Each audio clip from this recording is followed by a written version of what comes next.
დღეს ჩვენი გადაცემის სტუმარი გახლავთ პოლიტექნოლოგი, სტრატეგიული დაგეგმარების ცენტრის ხელმძღვანელი ლევან მამალაძე. ბატონო ლევან, ძალიან დიდი მადლობა რომ მონახეთ დრო და ჩვენთან მოხვედით და მინდა რომ ვისაუბროთ ჩვენ სეპარატისტულ რეგიონებზე და თქვა ჩვენს რეგიონზე, სამხრეთ კავკასიაზე, ბუნებრივია მიმდინარე გეოპოლიტიკური დაპირისპირების ჭრილში და აი ამზე ოკუპირებულ და მხოლოდ აღიარებულ რუსეთის მიერ იუჟნაია ოსეტიაში შეიცვალა ეგრეთ წოდებული პრეზიდენტი უცებ ალან გაგლოევი, რომელიც ოპოზიციის კანდიდატად იყო მიჩნეული თავის დროზე, როდესაც ის ამ პოსტზე, ამ სეპარატისტულ პოსტზე აირჩიეს და მეორე ტურით გაიმარჯვა, უცებ გადაიყვანეს კრემლში პუტინის მრჩევლად. ისე კი მაინტერესებს რა ასეთი ინტელექტუალური მონაცემი აქვს ალან გაგლოევს, რომ პუტინი საჭიროებს მის რჩევებს, მაგრამ ეს ბუნებრივია რუსეთის პრეზიდენტის და რუსეთის პოლიტიკური ხელმძღვანელობის გადასაწყვეტი არის და მის ადგილას დაინიშნა მარატ კამბოლოვი. ეს მარატ კამბოლოვი საინტერესო ფიგურა იმ თვალსაზრისით, რომ ის დაბადებული არის, როგორც გახდა ცნობილი, ჩრდილოეთ ოსეთში, კარიერა, ვთქვათ, გაიკეთა, თუ შეიძლება ასე ითქვას, მოსკოვში და ეს აი ამ სეპარატისტული იუჟნაია ოსეტიას არსებობის განმავლობაში არის პირველი კანდიდატი, ასე ვთქვათ, ეგრეთ წოდებული საპრეზიდენტო, რომელიც არ არის ადგილობრივი, ანუ არ არის დაბადებული უშუალოდ ცხინვალის რეგიონში. თქვენი აზრით, რათი დაჯილდოვდა ალან გაგლოევი? მე ვფიქრობ, რომ ის დაჯილდოება არა, როდესაც ის პუტინის მრჩევლად გადაიყვანეს, რა გააკეთა მან ისეთი, რომ ასეთი პატივი მიაგეს და როგორ შეიძლება გავიგოთ აი ეს პოლიტიკური გზავნილი მარატ კამბოლოვის დანიშვნის? მოგესალმებით, მივესალმებით თქვენს მაყურებლებს და მსმენელებს. საკმაოდ სწრაფად და საინტერესოდ ვითარდება ეს პროცესები. მე არ ვიტყოდი, რომ ალან გაგლოევის გადაყვანა რამე დაჯილდოებად შეიძლება ჩაითვალოს. ჩვენ საერთოდ ცოტა სიღრმისეულად უნდა შევხედოთ ამ პრობლემას, იმიტომ რომ თუ კი გავითვალისწინებთ იმას, რომ რუსეთისთვის ეს ტერიტორია, ეს არ ნიშნავს, რომ არის აღიარებული, ეს უბრალოდ ფორმალური მხარეა, რომელიც თვითონ შექმნეს ეს მიმართულება, როგორც რაღაც სამართლებრივი საფუძველი ქონოდათ, შინაარსობრივად ეს არის ფაქტიურად მიერთებული ტერიტორია, მოდი ესე ოკუპირებული, მიერთებული ტერიტორია თავისი შინაარსით. ჩვენ კარგად უნდა გვესმოდეს ეს და ეს კი არ უნდა იწოდოს ჩვენი რაღაც გაღიზიანების ფაქტორს, ეს კი არის და ჩვენ უნდა ვეძებოთ გზები, რა შეიძლება გავაკეთოთ. ეხლა თუ კი მოკლედ შევეხებით ამ ნაწილს, რაც თქვენ ბრძანეთ, ხო? ეს გადაადგილება სწორედ ქვეყნის შიდა ტერიტორიულ გადაადგილებად შეიძლება განვიხილოთ. იმიტომ რომ ერთი ვთქვათ, იგივე ცხინვალის ლიდერი გადაყავთ იქ აპარატში და მეორე მომზადებული კადრი, ეს ბატონი კამბალოვი, მარატ კამბალოვი, ხა რატო ვიძახი მომზადებული კადრი, იმიტომ რომ ეს მუშაობდა განათლების მინისტრის მოადგილე იყო რუსეთისა, როსტეხნადზორში მუშაობდა და ფაქტობრივად მომზადებული კადრი არის, მიიყვანეს იქ მრჩევლად დანიშნეს, შემდგომ პრემიერად დანიშნეს და ეხლა ფაქტიურად ეხლა რო ჩაატარებენ არჩევნებს, ეგ მომზადებული ყავთ, რომ ის გააფორმონ. და ხო, დროებით ასრულებს პრეზიდენტის მოვალეობას. გააფორმდება ეს როგორც იქ ხელმძღვანელი. ნუ ყველა შემთხვევაში ესეთი სცენარი ჩანს. ეხლა ამას თუ კიდევ დაუმატებთ იმ გარემოებას, რომ წლის დასაწყისში ფაქტიურად ეს მაისში უпростоრად ახლა ამას წინათ მიღებული იქნა კანონი, პუტინმა ხელი მოეწერა კანონს რუსეთსა და სამხრეთ ოსეთს შორის ინტეგრაციის შესახებ.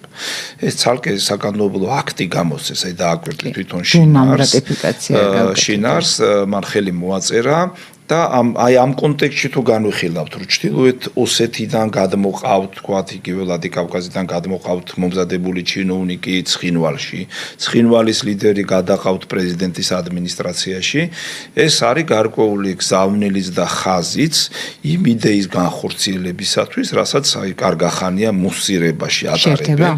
ეს არის, თქვათ, ჩრდილოეთითა და სამხრეთ ოსეთის შეერთების, თქვათ, მომზადება. მოდი ესე დავარქვათ. ეხლა ამით ავიღოთ ახლა თქვათ გარემოებები. ხო, ამით ყოველთვის მიმდინარეობდა გარკვეული სპეკულირება. სპეკულირება მიმდინარეობდა, ისე თქვენ თუ ცუდად მოიქცევით, ჩვენ ამას გავაკეთებთ. ფაქტიურად აკეთებენ, იგივე იყო თქვათ, იგივე სოხუმთან დაკავშირებით, რომ აი მოდი ჩვენ ჯერ არაფერს არ ვაკეთებთ, მაგრამ თქვენ თუ ცუდად მოიქცევით, ჩვენ ინვესტიციებს ჩავდებთ და რაღაც ესე იგი შესაბამისად განვითარებას გავაკეთებთ. იქაც მიწების აღების თემა იყო გახსოვთ დაპირისპირება ის საკითხის მოაგვარეს. გაიტანეს სხვა ფორმით გადაწყვიტეს ესა მოძებნეს გზები, ასევე აეროპორტის გახსნა, სარკინიგზომი მოსვლის ასე შემდეგ, იგივე ახლა თემა გრძელდება ეს თქვათ იგივე ცხინვალსა და ვლადიკავკაზს შორის გარკვეული ინტეგრაციული პროცესის გაღრმავებისა. ეს ამის მაჩვენებელი არის. ახლა ჩვენ რო წარმოვიდგინოთ ეს აი როგორ ხდება, იცით, კარგად უნდა გვესმოდეს. ესე კი არ არის, რომ დაждდება ახლა პრეზიდენტი პუტინი რუსეთის ფედერაციის და ის მოიფიქრებს. იქ არის უამრავი დინება. იქ არის სხვადასხვა ჯგუფები, რომელიც გადაწყვეტილებებს ამზადებენ, პროექტებს ამზადებენ. პირველ რიგში ეს არის თვითონ პრეზიდენტის ადმინისტრაცია. პრეზიდენტის ადმინისტრაციას ხელმძღვანელობს ბატონი კირიენკო, რომელიც აი პირდაპირ მიბმულია ჯერ უკრაინის თემასთან არის მიბმული, ის დაბადებული არის სოხუმში, მე იქეთ სოჩაში გაზრდილი, სხვაგვარი აქვს მას წარმოშობით. ხო დამოვიწოდა ახლა მეც. ისრაელტი. და მას თავისი დამოკიდებულება და ძალიან ახლოს არის, როგორც თქვათ, იგივე სოხუმთან, ცხინვალთან, ხა არ ვიცი მას რა ინტერესები აქვს, ეს ცალკე თემა არის. ყველა შემთხვევაში იქ ხდება როგორი სურათის დახატვა, იცით? და მამას შეიძლება სხვა კიდევ ეს კოშკები, რასაც ეძახიან გადაწყვეტილის მიმღები, როგორიც არის ეს სპეცსამსახურები, საგარეო დაზვერვა, ფედერალური სადაზვერვო სამსახური, FSB-ს, რასაც ეძახიან სამხედრო დაზვერვის სამსახური. ისინი ხო ყველაფერს ამზადებენ, ყველა შემთხვევაში პრეზიდენტის ადმინისტრაციაში იქმნება ის აზრი, რომ რაიმე მცირე ოდენი ინტეგრაციაც კი გადადგმული საქართველოს მიმართებაში. ამ თქვათ ტერიტორიებიდან, იგივე ცხინვალიდან, იგივე იმიდან ხატავენ ისეთ სურათს, რომ იქ მოხდება საშინელება, გამოვა ხალხი, მოხდება ბუნტი, რომ აი რუსეთმა გვიღალატა, გადაგვაგდო. ყველა შემთხვევაში. სად არის ხალხი ცხინვალის რეგიონში დარჩენილი არა? კიდე ცალკეთ რა მნიშვნელობა აქვს, ახლა მასე როცა მოგიტანენ და თქვენ რო იყოთ რომელიმე ქვეყნის ხელმძღვანელი და დაგიწერენ, რომ იცით რა, აი ხლა ჩვენ რო რაღაცა საქართველოს მიმართებაში რამე დავიწყოთ. არა, აქ არ არის საუბარი პრობლემის გადაწყვეტაზე, დაწყებაზე. მოყვება ამას დიდი ბუნტი და ამას მოყვება ის, რომ აი დამოკიდებულება მოსკოვის მიმართ იქნება უნდობლობა, სოხუმის მხრიდან, ცხინვალის მხრიდან. შემდეგ ამას უხეტავ, ეხლა თქვენ რო იყოთ ხელმძღვანელი, თავ შეიკავებთ. ის რა თუნდა ბუნტი, ეხლა წარმოიდგინეთ. ბატონო, ეხლა კითხავთ, სომხეთთან დაკავშირებით რატომღაც არ შეაფერხა ამ ამბავმა. სომხეთის მოსახლეობა გაცილებით მრავალრიცხოვანია, ვიდრე არის თქვა ცხინვალის რეგიონის მოსახლეობა და ვიდრე არის დე-ფაქტო აფხაზეთის მოსახლეობა. მე მესმის რომ ყარაბაღი სომხეთის მიერ რაც არ იყო აღიარებული და ვთქვათ იქ სხვა სიტუაცია, მაგრამ არ აქვს სხვა ამას არსებითი მნიშვნელობა, რუსეთი დაეხმარა მას ამ ტერიტორიის მიტაცებაში და ეს იქიდანაც გამოჩნდა, რომ რუსეთი როცა ნეიტრალური იყო აზერბაიჯანმა თურქეთის დახმარებით ყარაბაღის ტერიტორიის დაკავებაში. მაგას არა, მე ბოლო მომენტს ვამბობ, რომ და ყარაბაღი როდესაც ვთქვათ სომხეთმა დაკარგა, თუმცა მე არ ვფიქრობ, რომ ეს სამართლობა იყო. არა, დაეხმარა, მე დაეხმარა, იმიტომ რომ ყარაბაღი წაერთმია აზერბაიჯანისთვის, იმიტომ რომ შემდეგ როდესაც ის ნეიტრალური აღმოჩნდა, შემდეგ ყარაბაღი აზერბაიჯანის იყო ოკუპირებული. არა, რა თქმა უნდა, ოკუპირებული და რა თქმა უნდა აზერბაიჯანის ტერიტორია, რა თქმა უნდა ჩვენ ვაღიარებთ სომხეთის და აზერბაიჯანის ტერიტორიულ მთლიანობას გაეროს მიერ აღიარებულ საზღვრებში 1991 წლისა. მაგრამ იმის თქვა მინდოდა, სომხეთში არ შეეშინდა რატომღაც რომ მოსახლეობა აბუნტდებოდა და უცებ აღმოჩნდა ცხინვალის რეგიონში შეეშინდა. თუ ასეთი რამ თქვენ როგორ ფიქრობთ, არ მიუტანეს ასეთი ინფორმაცია, რომ სომხეთში არ მოეწონებოდათ რუსეთის პასიურობა ყარაბაღთან დაკავშირებით. მაგ ხო ყველაფერი პოლიტიკური ვაჭრობის საფუძველზე წყდება. ვის რომელი თქვათ ფასეულობა გააჩნია. იმ მომენტისთვის ფასეულობა შექმნა პრეზიდენტმა ალიევმა, მან დიდი შრომა გასწია თვითონ რუსეთის ელიტებში. ეხლა ჩვენზე რო წერენ რომ საქართველოსთან, აი ძალიან მარტივ მაგალითს მოგიყვანთ. ჩვენზე რო წერენ თქვათ იგივე რუსეთის პრეზიდენტის ადმინისტრაციაში რომ მცირეოდენი ინტეგრაციული დაახლოების პროცესი რო დაიწყოს ცხინვალთან და სოხუმთან, ეს გამოიწვევს იქ ბუნტს, ესეთ რაღაცას აზერბაიჯანზე არ წერდნენ. და ძალიან მარტივი არ წერდნენ. იმდენად იმუშავა პრეზიდენტმა ალიევმა ყველა ელიტაზე, ყველა სტრუქტურაში, ყველა სამსახურში, რომ ყარაბაღის თემა თვითონ მოსკოველი სომხებისთვისაც უკვე გადაწყვეტილი იყო, რომ ისა უნდა დაბრუნებოდა აზერბაიჯანს. ეს ძალიან სერიოზულად იმუშავებს. ჩვენ მოდით ვთქვათ, რომ ჩვენ რამდენად ვიმუშავეთ, ეხლა ეს ცოტა სხვა საკითხია. ამიტომ აქ ფასეულობები, ანუ აზერბაიჯანმა ფასეულობა შექმნა, რომ რუსეთისთვის ეს გადადგმული ნაბიჯი, რომ წაეყრუებინა სომხეთი მიუხედავად იმისა, რომ ოდგპ-ს წევრი იყო, ამ შემდეგ მას ეს ნაბიჯი არ გადაედგა, სამართლებრივი საფუძველიც მოეძებნა, რომ ეთქვა, რომ იცი რა თქვენის აღიარებული არ აგაგდა ოფიციალურად ითვლება აზერბაიჯანის ტერიტორიით, ამიტომ ჩვენ არ ჩავერევით, რამაც გაანაწყენა თქვა სომხეთი და ეხლა რაც ხდება, გარკვეული გამოძახილია ამისა. აი სწორედ ეს არის მაჩვენებელი. ჩვენთან კი პირიქით არის ჩვენ არ შევქმენით საქართველოს ის ფასეულობა, რომელიც მოსკოვისთვის საპირწონე გახდებოდა, ეს ჩვენი აი პირდაპირ არ შეგვიქმნია ეს ფასეულობა და ამაზე სწორედ დაფიქრება გვჭირდება. ამიტომ ეს ინსცენუაციები, რაც ეხლა ხდება, იმიტომ რომ აი ხა თუ კი შევხედავთ, რატო ეხლა დაიწყო, ხო არ იყო ეხლა თქვათ შაშან არ ყოფილა ეს ლაპარაკი არსებობდა, მაგრამ რაღაც ნაბიჯები არ გადაგმოლა. კი, თავს უითხოვდა ცხინვალი რეფერენდუმის ჩატარებას მიერთებაზე, მოსკოვი ამბობდა უარს, ერთ დღესაც უარს არ იწევს. ეხლა როგორი თემა, ჩვენ არაფერი არ უნდა გამოვარიცხოთ, საერთოდ უნდა მივეჩვიოთ იმპერიებთან მუშაობას. რუსეთის იმპერია, შეერთებული შტატების, ევროკავშირი, რამდენიმე იმპერიის საფუძველზე შექმნილია ოსმალთა იმპერია. აი სულ გარშემო ვართ აი ესეთ ქვეყნებში და ჩვენ ისტორიული გამოცდილება უნდა გამოვიყენოთ. ამიტომ აქ ლაპარაკია საპირწონეებისა და ფასეულობების შექმნაზე. სანამ ამას ჩვენ მაქსიმალურ დონეზე არ მივიყვანთ, მანამდე ეს თამაში იქნება. ანუ იმპერია გიყურებს როგორ, რომ აი შენ თუ ცუდად მოიქცევ, მე შენ დაგსჯი და სულ დასჯის პროცესში ვარ. ევროკავშირიც ესე ხო, ეს სეპარატისტული რეგიონები ჩრდილოეთი გვემუქრება, ევროკავშირი უვიზო მიმოსვლას გაგიჩერებდა და დაგასამცირებდა. იგივეა, იმიტომ რომ ეხლა ევროკავშირი რატო გვეწინააღმდეგო, ვერ გამოგვიყენა თავის, ანუ უნდა და რუსეთის საწინააღმდეგოდ გამოვეყენებინეთ. ეხლა რაც არ უნდა ეს შეალამაზონ სხვადასხვა დემოკრატია დასამარდაო საქართველოში. ეს დემოკრატიის თემა ძალიან ისეთი ბწყალებშია, ეხლა თუ კი თქვენ ნახავთ, ვისაც ყრუა მოეკითხება საერთოდ საერთაშორისო ურთიერთობებში და სახელმწიფოებრიობის სისტემების ფუნქციონირებაში, დემოკრატია დღეს სულ სხვა განზომილება, ვიდრე იყო თქვა 20 წლის წინ. ამიტომ ეს და ფასეულობა ევროპის სულ სხვა არის, ვიდრე იყო ეს ყველაფერი გაქარწყლდა და სხვა რეჟიმში ვარ შესული დღეს მსოფლიო მთლიანად გადანაწილების პროცესში არის, ჯერ არ დასრულებულა. ეხლა ესეც ერთ-ერთი ნაწილია ვთქვა. ეხლა საქართველოს მიუხედავად იმისა, რომ ბევრი რამ გააკეთა, რომ რუსეთთან სიტუაცია დაალაგებულიყო და ასე თუ ისე ეკონომიკურ ნაწილში ეს რაღაცა შედეგი არის, მოდი ვთქვათ, ხო? პოლიტიკურ ნაწილში არანაირი შედეგი არ არის. არანაირმა რეზულტატი არაფერმა არ მოიტანა, იგივე კულუარულმა მუშაობმა, გარკვეულ თემებმა არაფერი. მაინც ფიქრობთ, რომ იყო კულუარული მუშაობა? არა, რა თქმა უნდა, იყო ეხლა მაგი, აბა როცა ჩვენ ვიხილავთ საკითხებს, რომ ამერიკის შეერთებული შტატების წარმომადგენელი ჩამოდის, ქვეყნის ლიდერი მას არ ხვდება, წერილს არ წაიკითხავს და იტყვის, რომ მე არ მინდა რომ რაღაც ქვეყნის ინტერესები რაღაც სალაპარაკოდ გახვდა. ეს იყო მაჩვენებელი იმისა, რომ რუსეთისგან ელოდებოდა, იგივე ბიძინა ივანიშვილი, ბატონი ბიძინა ელოდებოდა გარკვეულ ნაბიჯს. არც ერთ ნაბიჯი არ გადმოიდგა. მცირეოდენი ნაბიჯიც კი და ეს რაღაცა თავის მოტყუება ესეთ რომ გამოყავთ ეხლა ესე ცოტა უხერხული გამოდის სამხელა იმპერიის პრეზიდენტი ბატონი პუტინი ძახს ელაპარაკეთო სოხუმს და ეხლა ესე გეტყვია მეორე ტელეფონი დაკრძალული აქვს და ნუ ეს ისეთი ისერია რაღაც თამაშის ნაწილი მაგრამ აქ როცა ჩვენ არ გამოგვდის არაფერი თქვა კულუარული მუშაობა და კულუარული მუშაობა სულს კი არ ნიშნავს ეს არის საერთოდ აი ამ წვავე საკითხების ძირითადი შემადგენელი ნაწილი ჯერ კულუარულად არ ყვევი მოლაპარაკებს აწარმოებ მაგრამ იქ როცა ერთვებიან სხვადასხვა მცირე მოთამაშეები და არა პირველი პირები, ხო? და ისინი აფუჭებენ, მაშინ უნდა გადახვიდე ღია თემებზე. ეხლა სწორედ ჩვენ აი ამაზე როგორც სალოვიევის ინტერვიუ იყო, არა?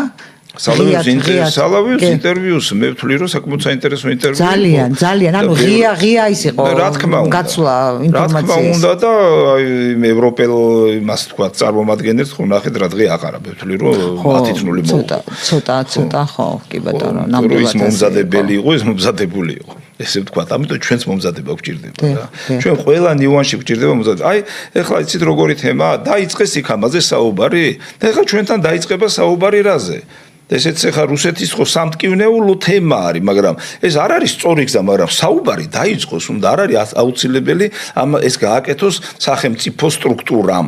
ეს შეიძლება გააკეთოს საექსპერტო ჯგუფებმა. იგივე ახლა ჩეჩნეთში ორი ომი იყო. ორი ომი. როცა ჩეჩნეთს და ინგუშეთსაც 90 წელს რეფერენდუმი ჩაატარეს დამოუკიდებლობა გამოაცხადეს, სუვერენიტეტის აქტი მიიღეს და ამას ომები მოყვა. და მე 2003 წელს ჩაატარეს ახალი რეფერენდუმი, სადაც კონსტიტუციაში ჩაწერეს, რომ ჩეჩნეთი არის შემადგენელი რუსეთისა. ეხლა თუ ავიღებთ საერთაშორისო მომენტიდან გამომდინარე, ბევრმა თქვა, რომ ეს ძალისა და ზეგავლენისა და ამხელა ომის შედეგად იყო, რომ მათ სუვერენისა და სუვერენიტეტის სურვილი მოუკლეს, ხო?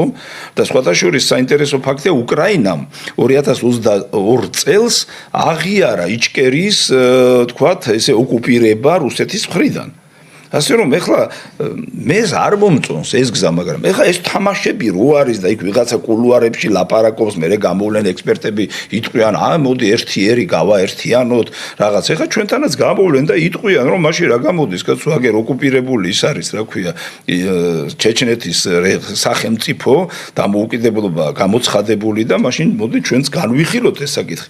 ხა ამას როგორ ვამბობთ, ეს ცოტა პროვოკაციული თემაა. ჩერქეზების გენოციდის არ იყოს, რა თქმა უნდა, ეს ცოტა პროვოკაციული თემა არის, მაგრამ ხონდა ესმოდეს ასევე ჩვენს მეზობლებს, რომ ერთ რაღაცას მოყვება, მეორე და ხო არ შეიძლება ყველაფერი განვიხილოთ ძალისმიერი მეთოდით. რა ეხა ჩვენ უკრაინაში მორჩებით და როდის მორჩება ეს უკრაინა გასმართ ძალიან გართულებული სიტუაცია. მე მოვიშლით თქვენთვის, არა მარტო ჩვენთვის, საქართველოსთვის, სომხეთისთვის, აზერბაიჯანისთვის. ესე გაფუჭებული ურთიერთობა რუსეთ-სამხრეთ კავკასიაში, მე არ ვიცი როდის ქონდა. აი ვერ ვიხსენებ. მაშინ როცა ჯერ კიდე შამილის დროს ომი რომ მიდიოდა ჩრდილოეთ კავკასიაში, სამხრეთ კავკასია მისი მხარდამჭერი იყო. და ეხლა მთელი სამხრეთ კავკასია, აი ფაქტიურად რუსეთს აი დაკარგული აქვს, როგორ აი გავლენები, ანუ დადებითი ბერკეტები გავლენებისა მას აღარ დარჩა. და რჩება ის რაღაცა ესეთი როგორ გითხრათ, დაძაბვის რეჟიმში გადაყვანა რა. ამას მე რატომ ვამბობ? იმიტომ კი არ ვამბობ ჩვენ ესე გავაკეთოთ. ეს საუბრები უნდა იყოს საზოგადოებაში და ყველა თემა შეიძლება შევეხოთ ისტორიულსაც და ასევე შემდგომ პროგნოზირებასაც შევეხოთ. მაგრამ მე ესე ვიტყოდი, რომ აუცილებელია რუსეთი ჩვენი გეოგრაფია, რუსეთი არ არის გეოპოლიტიკა.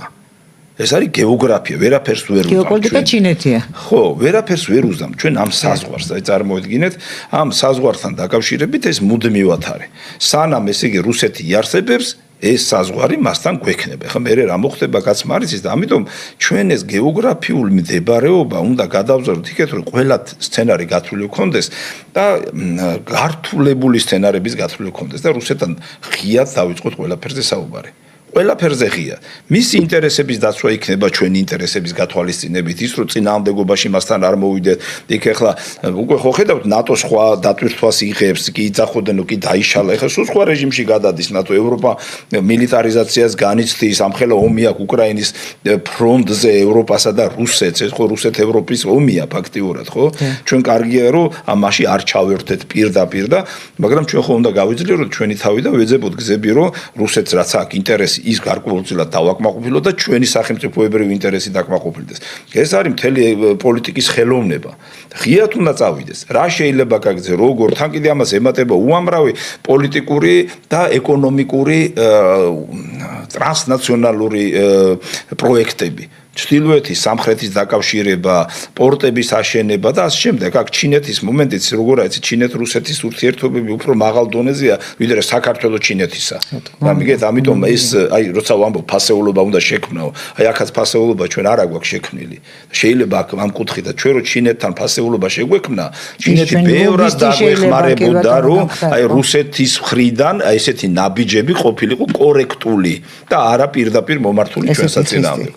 ეს ძალიან ბევრი ნიუანსის შემცველია და მე მგონი გვაქვს ჩვენ იმის საშუალება რომ ვიმუშაოთ ამ კუთხით. დიახ, ბატონ ლევან, რეკლამის გამო მცირე ხნით უნდა შევწყვეტოთ გადაცემა, ჩვენ მალე დავბრუნდებით, დაგველოდეთ. ჩვენი სოფუნდებით ეთაში განაგრძობთ საუბარ ჩვენ სტუმართან, პოლიტექნოლოგთან, ლევან მამალადასთან და ბატონ ლევან, აი თქვენ ბრძანეთ, რომ იგივე ბიძინა ივანიშვილი და ზოგადად საქართველოს ხელისუფლება თბილისი ელოდებოდა რაღაცა შემხვედრ ნაბიჯებს თუ არა, ყოველ შემთხვევაში რაღაცა შემხვედრ ოდნავ მოძრაობასაც მაინც რუსეთის მხრიდან გამომდინარე იმ აქტივობებიდან, უბრალოდ იმ პასიურობიდან, რაც თბილისი იჩენს აი მიმდინარე გეოპოლიტიკური დაპირისპირებებისას რუსეთის წინააღმდეგ, თქვა არ ემორჩილება იგივე დასავლეთის ბრიუსელის მითითებებს, თუმცა ეს ჩვენთვისაც არის თქვა სახეირო ის რომ აქ არ იქნება იავარქმნილი არ იქნება ჩვენი ტერიტორია, მაგრამ ხო ემთხვევა ამ შემთხვევაში ჩვენი ინტერესი და რუსეთის ინტერესი ერთმანეთს.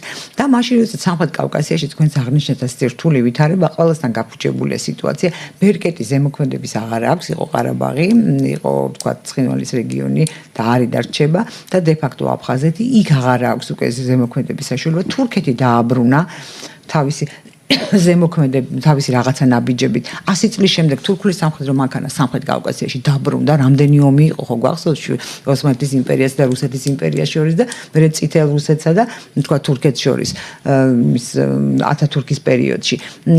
და ეს სტატუს კვო დაირღვა, რაც 100 წლის წინათ იყო მიღწეული. სომხეთი, რომელიც იყო სატელიტად მიჩნეული რუსეთის სამხრეთ კავკასიაში, ასეთი აღარ არის და აქ ლაპარაკია უკვე დაახლოებაზე აზერბაიჯანთან და დაახლოებაზე თურქეთთან. საქართველოს შემთხვევაში ისევ აწვება ამ ორი სეპარატისტული რეგიონი და ისევ თქვათ იყურება კუნთებზე და ეს თქვათ ეფექტიანია, პრაგმატულია ეს პოლიტიკა და რას მოდი როგორ შეიძლება ენდო ასეთ სახელმწიფოს. მე არ ვამბობ ჩვენ არ უნდა ვიმსჯელოთ ამაზე, მაგრამ აი როგორ შეიძლება ენდო რა შეიძლება მოიმოქმედოს მით უფრო რომ მეორე მხრივ ჩვენ ვნახეთ ამერიკის შეერთებული შტატები მოლაპარაკების პროცესში იყო ირანთან და დაბომბა.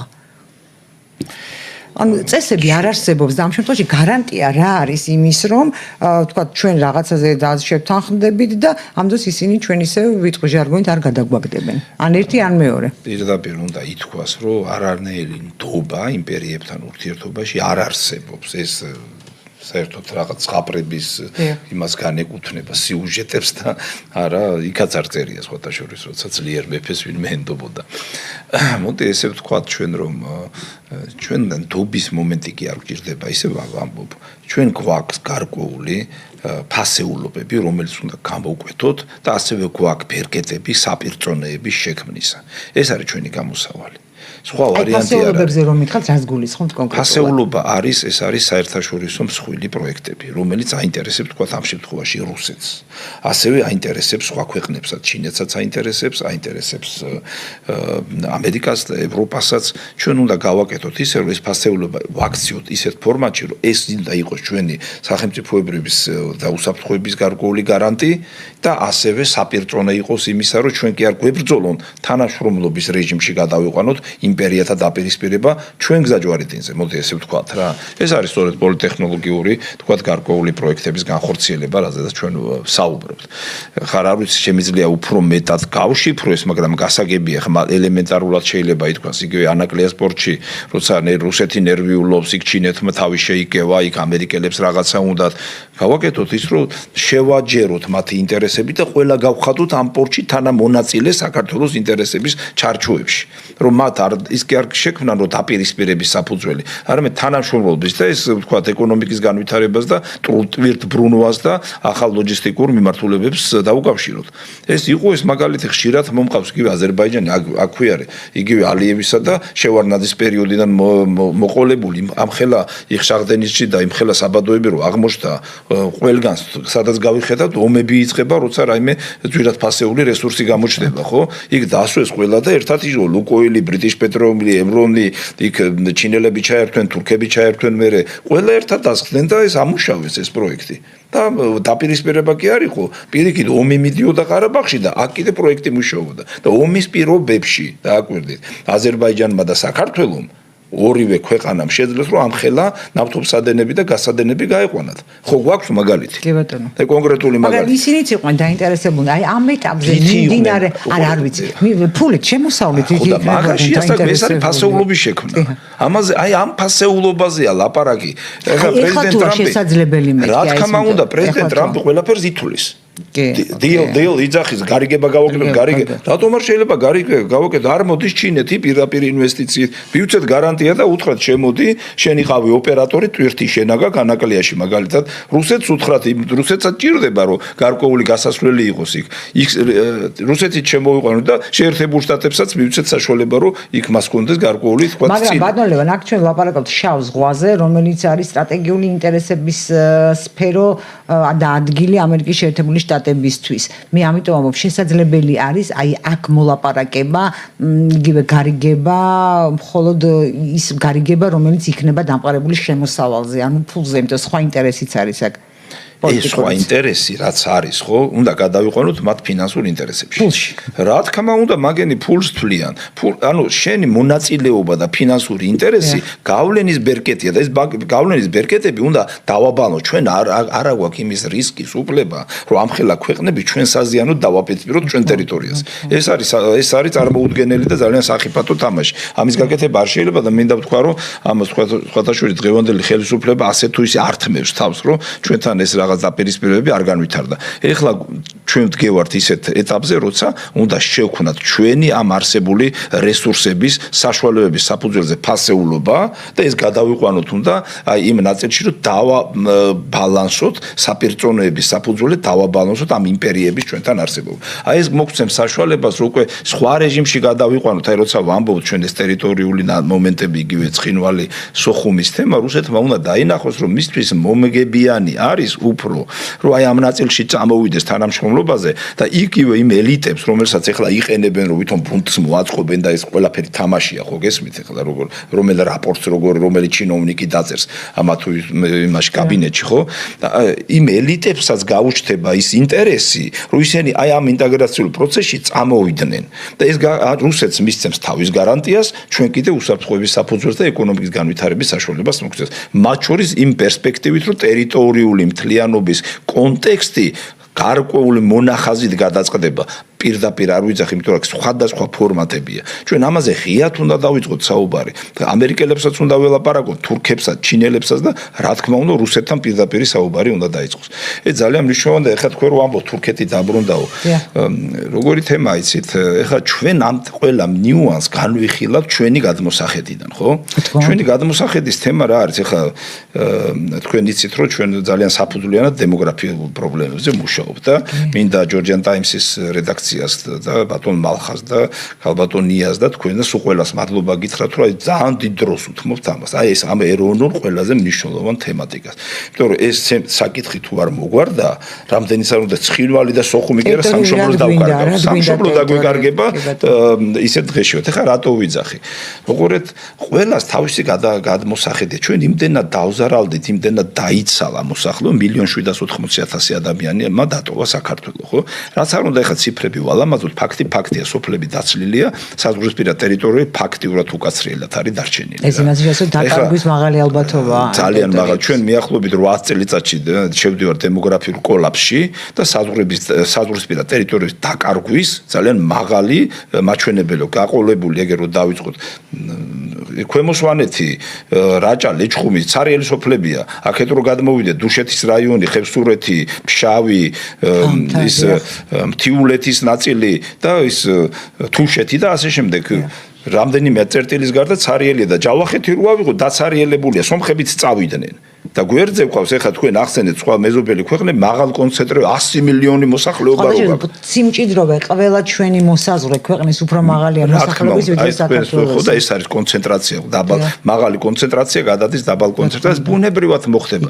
ამიტომ ჩვენი მთავარი ამოცანა ეს ამ თემასაც უკავშირდება რაც ჩვენ ვისაუბრეთ. ჩვენ გვჭირდება სწორი დემოგრაფიული პოლიტიკის გატარება. აუცილებლად. ამიტომ ეხლა ჯავახეთზე როცა ვსაუბრობთ ჩვენ ხო? ჩვენ მომზადებული გვაქვს ხალხი რომელიც შეიძლება იქ ჩავასახლოთ და სახელმწიფოს ჭირდება ეს სახელმწიფოს მხრიდან უფრო მეტი მობილიზება, რომ ეს ნაბიჯები გადაიდგოს. მეცნიერებათა აკადემიამ ჩვენმა რო იტყვიან სამეცნიერო ელიტამ ხარი დაუჭირა ამ გადაწყვეტილებას, ეხლა საქართველოს პრეზიდენტთან იქნება, ასე რომ ჩვენი თავი უნდა გავამაგროთ ყველა წერტილში. როგორც თქვათ იქ რაღაცა ინსცენაციები, რომელიც თქვენ ბრძანეთ, რომ იქ ცხინვალისა და ვლადიკავკაზთან ერთად იხილება, ასევე ჩვენ უნდა გავამაგროთ სხვა წერტილები, სანამ ამის გარკვეული რესურსი გაგვაჩნია და ამაზე უკან არ უნდა დავიხვდეთ. ეს ძალიან მნიშვნელოვანია. და სხვადასხვა აქვე გავიხსენებ, მე შეიძლება იცი ჩვენმა მკითხველმა და მაყურებელმა შეიძლება არ იცის, მე მაინც ვიტყვი. ერდოღანი ძალიან აქტიურად ანაშენიანებს, ასე ვთქვათ, აი ვალე ჩვენს მოსაზღვრე, იქიდან მხრიდან სამცხე-ჯავახეთის მხრიდან ზუსტად თურქეთის ტერიტორიას, რომელიც ერთდროს საქართველოს ტერიტორია იყო. და იქ შენდება ქალაქები, სოფლები, თავისი სკოლებით და იმ ადგილას, სადაც დასახლებებია უფრო ცენტრში, ასე ვთქვათ, თურქეთის, იქ აშენებს ჰიდროელექტროსადგურებს, ამიტომ ტბორავს იქ სოფლებს და ანუ ხო გესმით, ესეც არის ექსპანსიის ერთგვარი ფორმა. პირდაპირ საზღვართან გისახლებს მოსახლეობას, მასში როცა შენი იცლება. ჯერჯერობით ეს ექსპანსია მას ტერიტორიაზე. მას ტერიტორიაზე, როცა ჩვენსკენ გადმოინაცვლებს, მე უკვე სხვა რეალობა შეგვიძლია. არა, მე ვამბობ, მაგრამ ეს ხომისას პრევენცია და გაკეთდეს. აი ხედავთ რამ ძალიან მარტივ მაგალითს, ამას წინათ ქონდა ქალბატონ იოსელიანთან შეხვედრა, ეს არის ეკონომიკის მინისტრის მოადგილე. აი ჩვენ ყველა ნიუანს ვაქცევთ ყურადღებას, მინდა გითხრათ. აი ჩვენს დემოგრაფიული გაჯანსაღების პროგრამის თვალსაზრისით და როცა მარაბდა იმის რკინიგზა აღდგა, მარაბდა ახალ ქალაქის, რომელიც ყარხსისკენ გადადეს, ხო?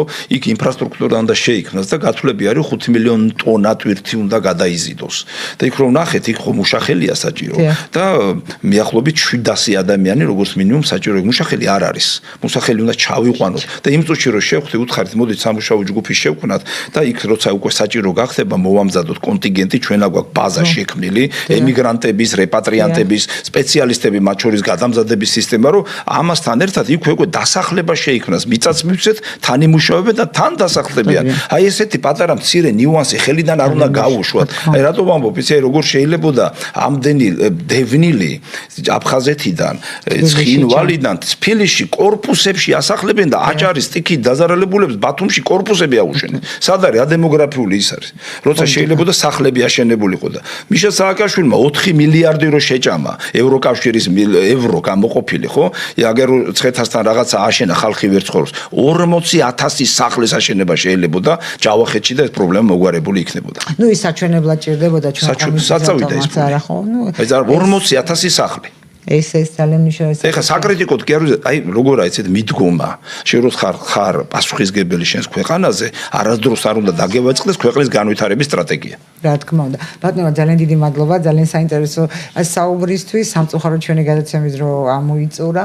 ძალიან დიდი მადლობა ჩვენს მაყურებელს და მსმენელს. მე გემშვიდობებით საქართველოს სიყვარულით.